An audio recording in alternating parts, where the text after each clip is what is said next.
গান যে হারাম এটা কোরআনের কোথায় আছে? কি বলে? গান যে হারাম এটা কোরআনের কি আছে? সাথে সাথে বলে কোরআন কি দলিল? এটা কোনো লেখা না, বক্তব্য। কি বলে? কোরআন কি দলিল। সাথে সাথে ওই সন্ন্যাসী টাইপের মানুষ বলছে যে দাউদ নবী তো গান গাইতে গাইতে নবুয়ত পাইছে না। নাউজুবিল্লাহ বাসায় গিয়ে বললেন একজন নবীর উপর কি বলতেছে, হেরা কয় নাউজুবিল্লাহ, আস্তে কয় কি বলছে? দাউদ নবী গান গাইতে গাইতে নবুয়ত পাইছে।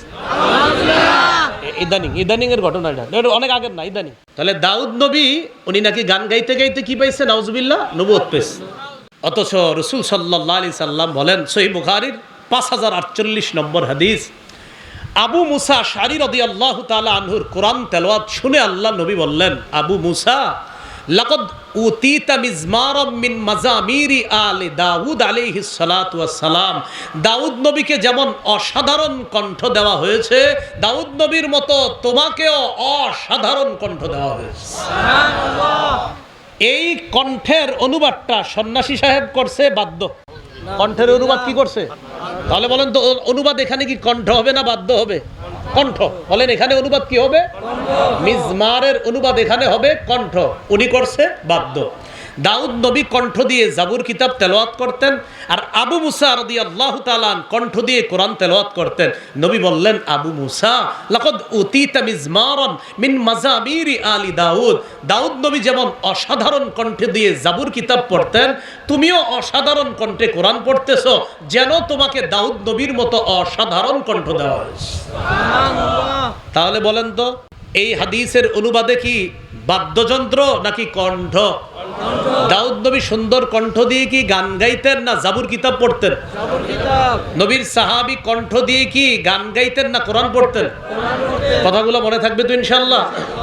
সহিহ মুসলিমের বর্ণনা 1737 নম্বর হাদিস, ইসলামিক ফাউন্ডেশন অনুযায়ী 1725 নম্বর হাদিস। এই হাদিসের মধ্যে আছে রাসূলুল্লাহ সাল্লাল্লাহু আলাইহি সাল্লাম রাতের বেলা আবু মুসা রাদিয়াল্লাহু তাআলা আনহুর কোরআন তেলাওয়াত শুনলেন। কে কে শুনছে জানেন? মজার হাদিস, নবীজি আর বিবি আয়েশা সিদ্দিকা রাদিয়াল্লাহু তাআলা আনহা। রাতের বেলা দুজন বের হইছে হাঁটতে, নবীজি আর তার বিবি। মাঝে মাঝে বিবির নিয়ে একটু রাতে হাইটেন, এটা সুন্নত। এটা কি সুন্নত? বাকি এখন যে পরিবেশ, এই পরিবেশে মুশকিল। তো রাসূল সাল্লাল্লাহু আলাইহি সাল্লাম তার বিবিকে নিয়ে রাতে হাঁটতে বের হইছে। হঠাৎ দেখে তার সাহাবী আবু মুসা কোরআন তেলাওয়াত করতেছে। সুবহানাল্লাহ। আল্লাহ যার উপর কোরআন নাজিল করলেন তিনি পিছনে দাঁড়ায়া তার স্ত্রীকে নিয়ে তার একজন সাহাবীর কোরআন তেলাওয়াত প্রাণ ভরে উপভোগ করতেছিলেন। সুবহানাল্লাহ। না জানায়া চুপে চুপে আবার চলে গেছে। নবীও চলে গেছেন, আম্মাজান আয়েশা সিদ্দিকা রাদিয়াল্লাহু তাআলা আনহা চলে গেছেন। পরের দিন আবু মুসা রাদিয়াল্লাহু তাআলা নবীজির কাছে গেছে। যাওয়ার পরে আল্লাহ রাসূল সাল্লাল্লাহু আলাইহি সাল্লাম বললেন, আবু মুসা রাতের বেলা তুমি অমুক জায়গায় কোরআন পড়তেছিলা তাই না? জি ইয়া রাসূলুল্লাহ। নবীজি বললেন, আমি আর আয়েশা গত রাতে তোমার পিছনে দাঁড়িয়ে দাঁড়িয়ে কোরআন তেলাওয়াত শুনতেছিলাম। আবু মুসা রাদিয়াল্লাহু তাআলা বললেন, হুজুর লাউ আলিমতু, আমি যদি জানতাম যে আপনি আমার পিছনে আছেন, লাহাব্বারতু লাকা তাহবিরা, আমি কোরআন আরো সুন্দর করে পড়তাম। সুবহানাল্লাহ। সহিহ মুসলিমের বর্ণনা আসছে, নবীজি বলেন, আবু মুসা তোমার তেলাওয়াত শুনে আমার কি মনে হয়েছে জানো? লাকাদ উতিতা মিজমারান মিন মাজামিরি আলি দাউদ। দাউদ নবীকে যেমন অসাধারণ কণ্ঠ দেওয়া হয়েছে, এটা দিয়ে তিনি জাবুর পড়তেন, তোমাকেও কোরআন পড়ার জন্য আল্লাহ প্রদত্ত দাউদ নবীর মতো অসাধারণ কণ্ঠ দেওয়া হয়েছে। সুবহানাল্লাহ। তা আমার সাথে একটু বলেন, মিজমারের অনুবাদ হাদিসের মধ্যে বাদ্যযন্ত্র গান নাকি কণ্ঠ? সুকণ্ঠ। বলেন কি বলবেন? সুকণ্ঠ। তাহলে এটার অনুবাদ কি গান না সুকণ্ঠ? সন্ন্যাসী সাহেব বলছে যে এটা গান, যে গান গাইতে গাইতে উনি নবুয়ত পেয়ে গেছে। আমরা বলবো এই বক্তব্য প্রত্যাহার করার জন্য এবং তওবা করার জন্য, কারণ একজন নবীর ব্যাপারে এই জাতীয় অপবাদ দেওয়া এটা স্পষ্ট হারাম, এটা অন্যায় কাজ।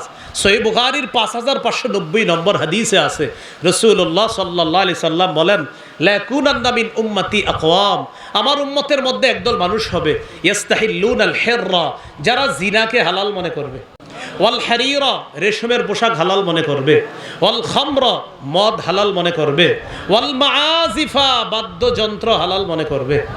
মদ হালাল মনে করবে মানে মাদক দ্রব্য যা আছে এগুলাও অনেকগুলা হালাল মনে করবে। যেমন সন্ন্যাসী সাহেব এটাও বলছে যে সিগারেটের চেয়ে গাঁজা ভালো, সিগারেটের যে ক্ষতি হয় এর চেয়ে কম ক্ষতি গাঁজাতে হয়। এই কথা বলছে। হ্যাঁ, এটা বলছে। এই জন্য খুব সাবধান। আমাদের দেশে নতুন কোন ইসলামের স্বপ্ন অনেকে দেখতেছেন না, আমাদের দেশে আল্লাহর রাসূলের ইসলামই প্রতিষ্ঠিত হবে। মুহাম্মদ সাল্লাল্লাহু আলাইহি সাল্লামের ইসলাম। এটা আগে ছিল, এখনো আছে, এটাই থাকবে। হ্যাঁ, এটাকে কেন্দ্র করে শরিয়া প্রতিষ্ঠিত হবে, এটাকে আধুনিকায়ন করা বা অমুক ইসলাম কায়েম করা, এগুলা এদেশে 90% মুসলমানের দেশে এটা সম্ভব হবে না। বরং এদেশে মুসলমানদেরকে সর্বোচ্চ প্রাধান্য দিয়েই সব কাজ করতে হবে। মানুষ এই দেশে বেশি কোন দলের? আরে কোন ধর্মের? মুসলমানের। এবার আমার সাথে বলেন, যদি ইসলাম জিতে যায় সবাই জিতে যাবে। আবার যদি ইসলাম জিতে যায় মুসলমানরাও নিরাপদ, অমুসলিমরাও নিরাপদ। ইসলাম জিতে গেলে নিরাপদ আমরা না সবাই? মুসলমানরাও নিরাপদ, অমুসলিমরাও নিরাপদ। তাহলে গাল গল্প করে আনছিল কোরআন থেকে দূরে সরানোর জন্য। এখনো ষড়যন্ত্র চলছে কি, যে গান এগুলা কোনো নিষিদ্ধ কাজ না, এগুলা কোনো অন্যায় কাজ না। আমরা স্পষ্ট দায়িত্ব নিয়ে প্রতিবাদ করতেছি। এই কথার জন্য তওবা করতে হবে। দাউদ নবীর উপর মিথ্যা অপবাদ দেওয়ার জন্য তওবা করতে হবে। আল্লাহ তাআলা আমাদের সকলকে যে কথাগুলো আপনার সামনে বললাম, আমরা সবাই যেন নামাজ কায়েমের কথাগুলো মনে আছে সবার, এইভাবে আমরা নামাজ প্রতিষ্ঠিত করতে পারি নিজের জীবনে, ব্যক্তি জীবনে, পারিবারিক জীবনে, সমাজে, রাষ্ট্রে আমরা যেন সালাত প্রতিষ্ঠিত করতে পারি। আল্লাহ তৌফিক দান করেন। একটি ঘোষণা দেওয়ার জন্য বলা হয়েছে। ঘোষণাটা হলো, 1 নম্বর, ওই মাদ্রাসার দান করার জন্য বলছে মুফতি আব্দুর রব ফরিদি সাহেব হুজুর, আপনাদের সামনে হয়তো রুমাল যাবে, আপনারা একটু দান করেন। এই প্রথম ঘোষণা। দ্বিতীয় কথা, আমি যে বয়ানটা করলাম আমার সংকলন করা মিম্বরের আমানতের 6 নম্বর খণ্ডে এই বয়ানটি পাবেন। আমার বয়ানটা মিম্বরের আমানত আমারই সংকলন করা, আমি লেখক না, সংকলক। সংকলক মানে বুঝেননি, নকল করে, নকল। আমি আরেকজন ওই বিভিন্ন আলেমদের কথা নকল করছি, এটারে কয় সংকলক, মানে আমি লেখক না। এই সংকলনে 6 নম্বর খণ্ড মিম্বরের আমানত, এটাতে আজকের আলোচনাটা আছে। এই মিম্বরের আমানতটা 6 খণ্ডে আছে, 1 থেকে 6 খণ্ড। আমি আপনাদেরকে বলবো 6টা খণ্ডই সংগ্রহ করে নিয়েন, যেখান থেকে পারেন। বাংলা বাজারে রাহনুমা প্রকাশনীতে পাবেন, ওখান থেকে সংগ্রহ করে নিতে পারেন। আশেপাশে লাইব্রেরিওয়ালাদেরকে বললে ওরাও এনে দিতে পারে। প্রথম খণ্ডটা সন্তানের 64টা অধিকার লেখা হয়েছে। দ্বিতীয় খণ্ডে শিরিক, বেদাত, কুফুর, তাওহীদ।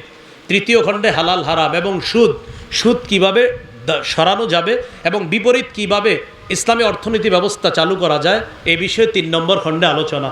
চতুর্থ খণ্ডের আলোচনা স্বামীর 24টি অধিকার, 19টি অধিকার। পঞ্চম খণ্ডের আলোচনা লা ইলাহা ইল্লাল্লাহর ব্যাখ্যা। ষষ্ঠ খণ্ডের আলোচনা নামাজ। এইখানে ওরা গাড়িতেও নিয়ে এসেছে, এইখানেও যাদের কাছে টাকা আছে নগদ, আপনারা ওদের কাছ থেকেও সংগ্রহ করে নিতে পারেন। দেখেন গাড়ি কোথায় আছে, ওই গাড়িতেও এই 6 খণ্ড পাবেন। মা বোনদেরকে বিশেষ করে প্রথম খণ্ডটা নিয়ে উপহার দিবেন, যেন সন্তান পেটে আসবে যাদের, এরা যেন প্রথম খণ্ডটা পুরো মুখস্থ করে ফেলতে পারে।